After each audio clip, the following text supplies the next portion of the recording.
Саламатсыздарбы?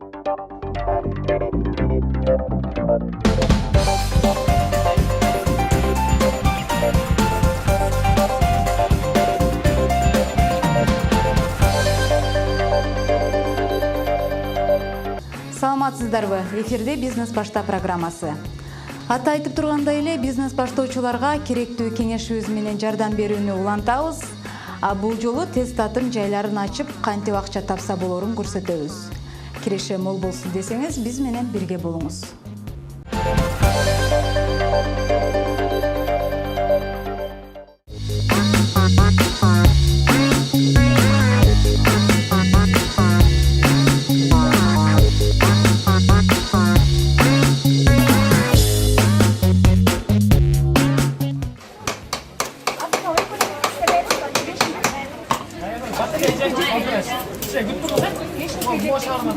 Бизнес-эксперттер тамак ашка байланышкан бизнестерди келечектүү жана кирешелүү тармак деп белгилешет. Алардын бири тест татымдар. Бул бизнес түрү өтө чоң баштапкы капиталды талап кылбайт. Кардарларыңыз бардык курактагылар. Негизгиси сиз баштаардан мурда сапаттуу бизнес планды иштеп чыгыңыз. Ага эсеп, чыгым, киреше жана болжолдуу тобокелчиликтерди сөзсүз камтып кетиңиз. Мына ошондо гана ишти коркпой баштасаңыз болот. Фастфуд жасоочу болочоктогу бизнесмен бул ар дайым изденип жүрүүсү зарыл. Ар дайым жаңы рецепттерди, жаңы жолдорун, ошол фастфуд даярдоонун жаңы жолдорун, кантип убакытты азайтуунун ошол жолдорун дайым изденип карап туруш керек. Биринчи жаңы баштап атканда рекламанын Instagram каналдары менен көрсөтсө болот. Бирок негизгиси бул брендинг жана нейминг деген сөз бар. Бул туура атты тандаш керек. Мисалы фастфудту коюп туруп эле анан гамбургерная деп эле койсоңуз, бул баары окшош болуп калат. Же аттарды тандоодо ошо фастфудка окшош кылып туруп, элдин оозунда жүрө турган жасаш керек. Мисалы ошто бизде фастфудтардын тармактарын көп деле эстей албайбыз. Мисалы Бишкекте Бигимот деген бар. Фастфудтан алыс эле болуп турат, мындай көп деле. Бирок рекламага көп акча сарптап, булар ошол Бигимотту бренд кылып койгон да. Ошондой брендти жасап туруп, кийин экинчи этапта кирешелер кире баштаганда, кардарлар пайда болгондо брендти рекламаласа болот. Бардык жолдор менен рекламаласа болот. Тест татым бул эл көп жерде жайгашкан белгилүү бир чоң аудиториясы бар тармак. Эреже боюнча базар, автобекет айланасы, окуу жайлардын тегереги бул бизнеске төп келет. Негизги ролду аш тизме ойнойт. Анын сапатынан сиздин кирешеңиз түздөн түз көз каранды. Ошондой эле кардарлардын да кайра келишине аш тизме көпүрө болуп берет. Менюнун аздыгы дагы бул артыкчылык болуп эсептелинет.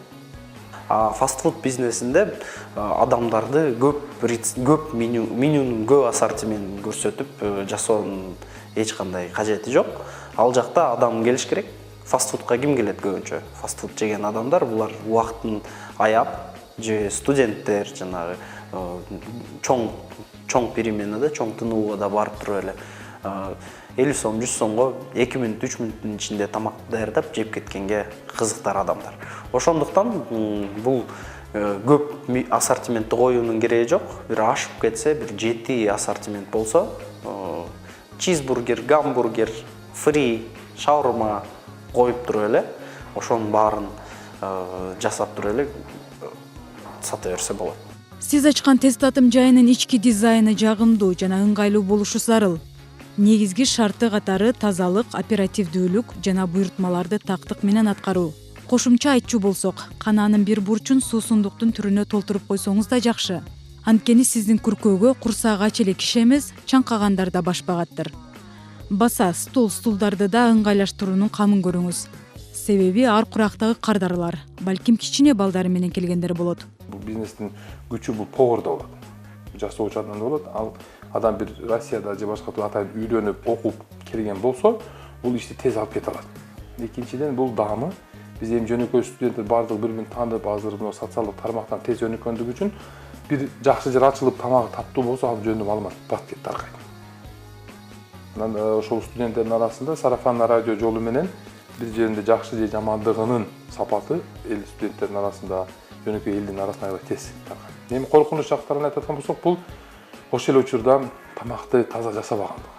Кокусунан бир отравление болсо, же бир тамагынан бир пирожкисинен же гамбургеринен бир неде коюп күтүлбөгөн нерсе чыгып калса, ал жөнүндө азыр тем более соткада видео заманы болгондуктан аны бат эле адамдар сүрөткө тартып, видеого тартып интернетке чыгарып салып, адамдар мындай айтканда, макалда айткандай кашыктап топтогон бир тура эмес же бир көз карабай калган болсо, бир күндө авторитетин кетирип алышат.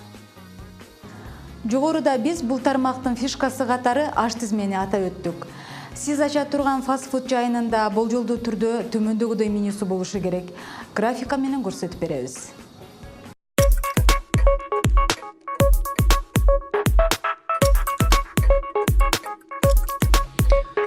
Чучпара ар түрдүү соусу менен бардык табетке жараша.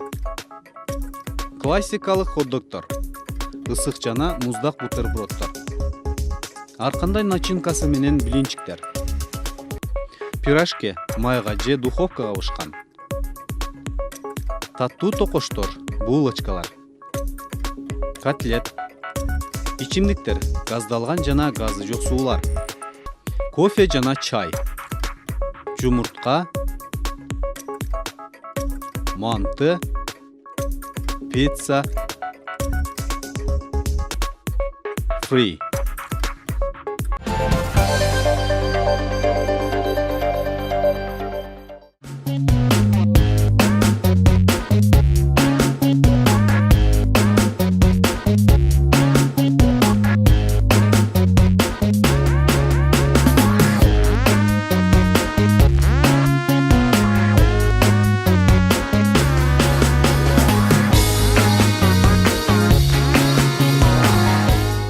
Жогоруда айтып өткөн сапаттуу бизнес план кандай болушу керек?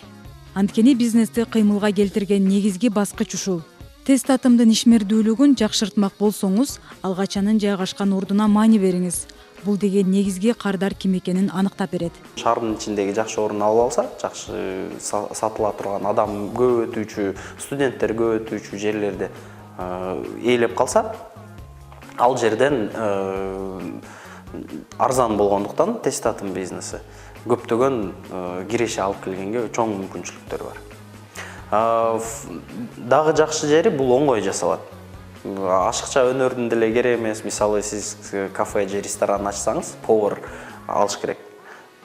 Тамак даярдоочу баягы сертификаты бар, тамак даярдоону билген, рецепттерди билген адам керек. А фастфудту жасоодо бул оңой эле. Көптөгөн рецепттер интернетте деле бар, YouTube'да бар, ошол жактан окуп туруп эле, көрүп туруп эле, алып туруп эле жасай берсе болот. Сиздин кардар ким? Окуучулар, студенттер, айдоочулар, жүргүнчүлөр жана башкалар. Ананда айланаңызда сиз сыяктуу ишкерлик кылган атаандаш жок бекен? Эгер болсо, алардын аш тизмеси кандай жана кандай баада сатып жатышат? Мына ушул жагдайларды аныктоо керек. Атаандашты күчтүү болсо, башка жайы караганыңыз оң. Эгер тең тайлашкандар көп эмес десеңиз, кардарларга кандайдыр бир жаңы нерсе сунуштаңыз. Мисалы, ымыркайлардын орундугу, вегетариандар жей турган гамбургерлер, же болбосо ылдамдыгы куштай учкан интернет. Бир гана гамбургер, чизбургер, шаурма менен эле чектелбестен, өзүңүздүн рецепттерди жасап, мисалы ошол эле мантыны фастфуд катары киргизсе болот. Сиздер келесиздер, 2 мүнөттүн ичинде мантыны сиздерге ысытып берет. Ошол фастфуд катары киргизилген да. Бизде ушул Ошто көптөгөн тамактын түрлөрү бар, улуттук тамактар бар. Ошол улуттук тамактарды да фастфуд катары киргизсе болот. Рисктери бул биринчиден фастфуд бул тамак аш сферасына киргендиктен санэпиднадзорду жакшы кылыш керек. Экинчи риск, эгер даярдап алган тамагыңыздарды, даярдап алган продукцияны бир күндүн ичинде же бул бир күндүк эле мөөнөтү, продукциянын мөөнөтү бир күндүк эле болот да, 2 күн болуп кете турган болсо, анда сиз даярдап алганыңызды эгер сата албай калсаңыз, анда бул сизге чыгым болуп кетет. Бизнес баштайм деген ар бир эле ишкерди 2 суроо ойго салат экен. Канча каражат табам жана кантип ишти алдыга жылдырам деген. Анда экинчи суроого жооп издеп көрөлү. Алгач эле бизнес пландын эң маанилүү бөлүгү бул жарнама. Бизнестин алдыга жылышында анын ролу чоң. Жарнаманын түрдүү формаларын колдонсо болот. Сырткы жарнак, аш тизме көрсөтүлгөн шит, баракчалар жана башкалар. Тест атымды ачып жаткан күнү чакан презентация уюштуруп койсоңуз болот. Муну менен жарнак агенттеринин да көзүнө илинесиз. Реклама жактан алатыган болсок, эми көбүнчө азыр бизде көп социалдык тармактар бар. Алар көбүсү кызматы бекер. Ошол эле Facebook, ошол эле Instagramдан, ошол эле WhatsApp группалардан, Telegram группалардан тест таркатса болот. Эми эң жөнөкөйүсү бул ошол точкаңызда жайгашкан жердин айланасында жайгашкан бир кандай бир ишкана бар болсо, ошол жерге кичине жарык илип коюш. Мына жерде жаңы паспорт ачылды. Кааласаңыздар телефон аркылуу буйртма берсеңиздер болот. Же болбосо мындай шарттары бар деп жасап болса, көбүнчө мындай убактынын үнөмдөгөн тести жетип алганда телефондорду чалып, бизге обедке мынча алып келип бериңиз деп. Же болбосо айылдагы жайгашкан ишканаларга өзүнүн менюсун алып барып таштап коюш. Тест атым ишкердигинин бизнес планында жабдыктар тизмеси да бар. Тест атым ишкердигинин бизнес планында жабдыктар тизмеси да бар.